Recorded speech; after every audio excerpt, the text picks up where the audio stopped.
प्रिय साथियों, प्रणाम, नमस्कार, आदावर्ज, जय हिंद, जय भारत। मैं डॉक्टर संतोष लाल कमल आपके बीच। मैं आपको जो बात बताने जा रहा हूँ वो मच्छर जनित बीमारियों के बारे में बताना जा रहा हूँ कि एक मच्छर कितना खतरनाक साबित हो सकता है। तो मच्छर जनित बीमारियाँ प्रमुखता हैं malaria, filaria, dengue, chikungunya, Japanese encephalitis, Zika virus और ढेर सारी बीमारियाँ। इसके अलावा भी ढेर सारी बीमारियाँ मच्छरों के द्वारा पनपती हैं। तो हमें इस मच्छर से बचाव कैसे करें और इनसे बचे कैसे।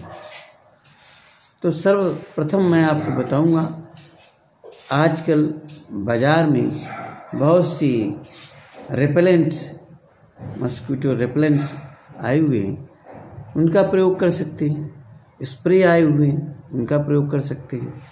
और कछुआ छाप अगरबत्ती है, ओडोमॉस क्रीम है, तेल है। हम इंडियन एयरफोर्स के सैनिक रहे तो हमको वहाँ DMP ऑयल दिया जाता था, ताकि हम जो खुले शरीर के खुले भाग रहते थे, जैसे उंगलियां हैं, हाथ है और चेहरा है थोड़ा सा कम, शरीर ये जैसे खुला रहेगा, तो वहाँ हम सावधानी पूर्वक उस तेल को लगा लेंगे। और लगाने के बाद फिर मच्छर हमको 3 घंटा 4 घंटा नहीं काटता था। इतना प्रिकॉशन डिफेंस, इंडियन डिफेंस में लिया जाता है कि एक फौजी को मच्छरदानियाँ दी जाती हैं और उनको हमारे समय में मलेरिया की गोलियाँ दी जाती थी, प्री मलेरिया ट्रीटमेंट जिसे कहते हैं, और क्लोरोक्विन, फिर इसके बाद में प्रीमाक्विन दी जाती थी। जब हो जाता था तो उसका लार्वा ख़त्म करने के लिए, शरीर में एसेक्सुअल रिप्रोडक्शन जो होता था उसको ख़त्म करने के लिए प्रीमाक्विन दी जाती थी। तो अब क्या चल रहा है मार्केट में, नया साल्ट है, आप क्लोरोक्विन की डोजेज हैं उनको आप ले सकते हैं। फर्स्ट कितना लेना है, फिर सेकेंड कितना लेना है, आफ्टर 6 आवर्स कितना लेना है, ये सब डिसाइडेड है, उसमें लिखा होता है। तो आप ले सकते हैं होने के बाद। और आप होने के पहले क्या क्या कर सकती हैं, जैसे मेरी देखिए फुल बाजू की शर्ट है, तो आप दिन में जो डेंगू का वायरस है एडिस एजिप्टी, वो दिन में टांगों के नीचे, घुटने के नीचे आपको काटता है। ये इसे ड्रैगन भी कहा जाता है। ब्रॉड डे लाइट में ये काटता है। तो इससे बचने के लिए एक ही तरीका है कि आप फुल बाजू के शर्ट पहने, फुल बाजू का पैंट पहने और मोजे जरूर पहने, जूते मोजे पहने, तब आप अपनी ड्यूटीज़ पे जाएं। तो ज़्यादातर ये मच्छर जो डेंगू वाला है वो घुटने के नीचे काटता है। और आप कड़वा तेल लगा लें, कड़वा तेल घुटने के नीचे तक लगाएं खूब मसल के सुबह में, और लगा के आप मोजे पहने, आपको ये जो ड्रैगन है एडिस एजिप्टी है ये कम काटेगा। इसी तरह से जो चिकनगुनिया है वो भी मच्छर जनित बीमारियाँ। और आप अपने जो कूलर हैं उनको साफ़ करते रहें, पानी इकट्ठा ना होने दें। और जो नालियाँ हैं उसमें केरोसिन और जो ये जो प्रिवेंटिव मेडिसिन के रूप में फिनाइल डाला जाता है, ये केरोसिन डाला जाता है, ताकि उस पर लेयर बन जाए, तो उसमें वो जो मच्छर का जो लार्वा है वो बड़ा नहीं होगा और संख्या घटती रहेगी। और सरकार से मेरा अनुरोध है, मैं कानपुर का रहने वाला हूँ, मेरा सरकार से, उत्तर प्रदेश सरकार से या भारत सरकार से निवेदन है कि इन मच्छरों के लिए पहले मलेरिया डिपार्टमेंट हुआ करता था, सक्रिय रहा करता था, आज भी है, लेकिन क्या ये प्रिवेंटिव मेडिसिन के रूप में सक्रिय है कि नहीं? यदि है तो फिर जवाबदेही क्यों नहीं तय? डेंगू हो रहा है, मलेरिया हो रहा है, चिकनगुनिया हो रहा है, जीका वायरस हो रहा है, जापानीज इंसेफेलाइटिस हो रहा है, और गोरखपुर साइड में कितने बच्चे ख़त्म हो जाते।